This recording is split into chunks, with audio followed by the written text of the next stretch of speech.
Office থেকে আমি যখন দমদমে আসি, আমি একটা নিজের কাজের সূত্রেই ডেইলি দমদমে যাতায়াত করি, তো বিধাননগরই আমার বাড়ি।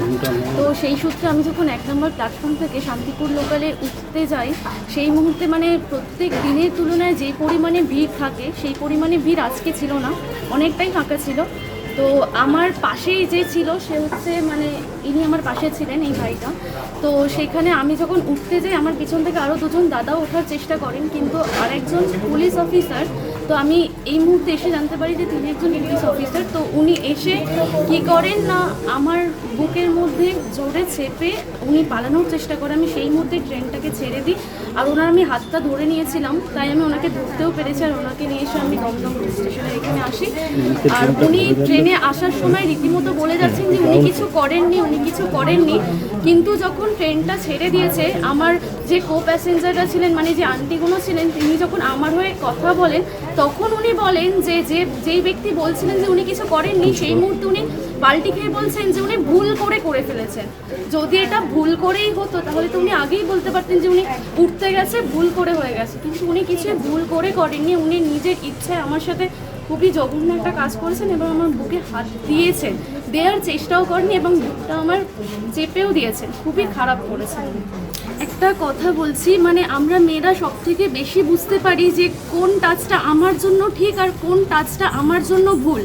আমি প্রত্যেক দিন বাসে ট্রেনে যাতায়াত করছি, অনেক ছেলের ছোঁয়া আমার লাগে, ভিড়ের মধ্যে হতেই পারে, সেটা কোনো আপত্তি নেই, কিন্তু উনি ইচ্ছা করে করেছেন সেটা আমি পুরোপুরি বুঝতে পেরেছি। আর উনি যদি অসাবধানতা বশতও করে থাকতেন, তাহলে যদি আমার গায়ে টাচও লেগে যেতেন, তাহলে উনি পিছন ফিরে চলে যাবার কেন চেষ্টা করতেন? উনি তো ট্রেনে ওঠারই চেষ্টা করতেন, তাই না?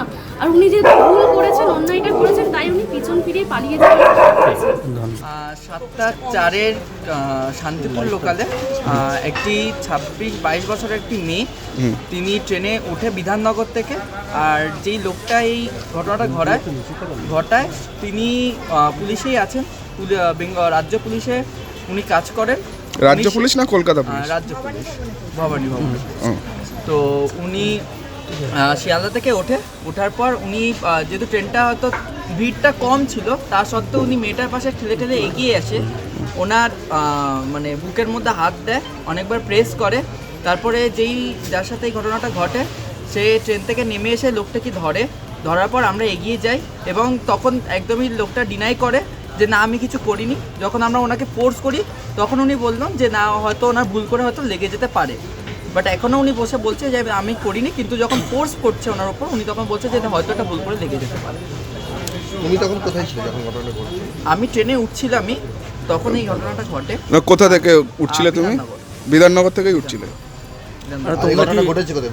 বিধাননগর থেকে ওঠার পর। নামার সময় হয়েছে না? নামার সময়, মানে দমদম নামার সময়? দমদম যখন নামাচ্ছিল তখন হয়েছে। হ্যাঁ, উনি এগিয়ে আসেন, তোমার লোকটি এগিয়ে আসেন, মেয়েটির সামনেই ছিল, তারপরে এই ঘটনাটা। উনি কি অভিযোগ করেছে? জিআরপিতে অভিযোগ হয়েছে। এফআইআর হয়েছে, এফআইআর লিখছেন স্যার, এখন এফআইআর নেয়নি। তোমরা কি চাইছো? আমরা চাইছি যাতে, আমরা অনেকদিন ধরে এই লড়াইটা লড়ছি, মেয়েদের জন্য আমরা লড়াইটা লড়ছি, কারণ এভরি ডে আমরা অনেকগুলো কেস দেখতে পাই যে এরকম ঘটে, কিন্তু কেউ প্রতিবাদ করার সাহসটা পায় না। কিন্তু আমাদের এই আন্দোলনটা শিখিয়েছে, আমাদের এই অভয় আন্দোলনটা শিখিয়েছে আমরা প্রতিবাদ করব। আর যাতে আমরা চাই যেই এই ঘটনাটা ঘটিয়েছে, যাতে তার প্রচণ্ড লেভেলে একটা পানিশমেন্টটা হয়, আর ও যেন শাস্তিটা পায়। বিচার অধরা বলে আমার মনে হয় অপরাধীরা কাজটা করার জন্য প্রবণতা আরও বাড়ছে। তারা জানছে, তারা বুঝতে পারছে যে হ্যাঁ, এই ধরনের কাজ করে তো আমরা বেরিয়ে যেতেই পারি, আমাদের কোনোই শাস্তি নেই। কিন্তু আমি একটা অন্য কনটেক্সটেও বলতে চাই, আমাদের যে এই আন্দোলন, অন্তত এটা করে মহিলারা আজ দাঁড়াতে শিখেছে, তারা রেজিস্ট করতে শিখেছে, তারা সামনে এসে প্রতিবাদ জানাতে শিখেছে। এই যে মেয়েটির সাথে আমার ছোটো বোনের মতো মাত্র কম বয়সী একটি মেয়ে, তরুণী, তার সাথে ঘটনাটা ঘটার পর সে হাওমাও করে কাঁদছিল, এবং সে কিন্তু তাও সেই মোমেন্টে, সেই প্যালপিটেশনের মধ্যেও সেই লোকটিকে সে চিহ্নিত করে এবং সে ধরে। তারপর আমার ভাই গিয়ে তাকে ধরে এবং তাকে পুলিশের কাছে নিয়ে যাওয়া হয়। কিন্তু এই যে প্রোটেস্ট করার একটা প্রবণতা, এই যে তাদের মধ্যে যে শক্তিটা, আমার মনে হয় কোথাও না কোথাও আন্দোলনে থেকে এই শক্তিটা আমরা বাকি সবার মধ্যে দিতে পেরেছি। এরকম মেয়েরা আরও এগিয়ে আসুক, প্রত্যেকটা জায়গায় তারা প্রতিবাদ জানাক, আর কেউ না থাকুক, আমরা রয়েছি, সব সময় থাকবো। আমি এটাই চাই, প্রোটেস্ট করাটা তাদের অভ্যাসে আসুক, কারণ অন্যায়ের বিরুদ্ধে স্বর তুলতেই হবে, প্রতিবাদ করতে হবে। শাস্তি পাচ্ছে কি না পাচ্ছে সেটা নিয়ে ধরে বসলে হবে না, প্রতিবাদটা করুন, আপনি কমপ্লেনটা ফাইল করুন, পুলিশ আছে আপনার জন্য কাজ করার জন্য।